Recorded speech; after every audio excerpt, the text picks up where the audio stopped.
Welcome to Helpful Solutions. In this video, we will discuss simple steps to troubleshoot how to fix no sound on Bluetooth headset. Let's dive in. The first step is to verify volume levels. Ensure both your device and headset volumes are turned up. Some headsets have independent volume controls that may need adjustment.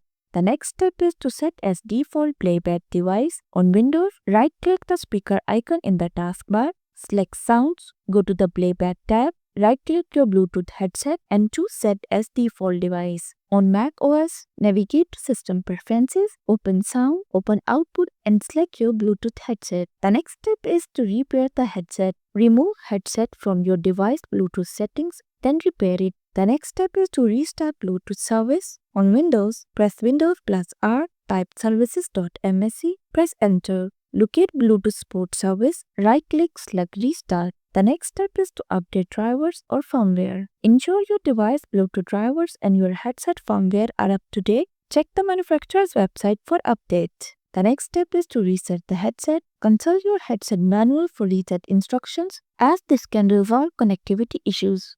And there you have it. If you found my video helpful, please like, share and subscribe to my channel for more practical tips. Thanks for watching.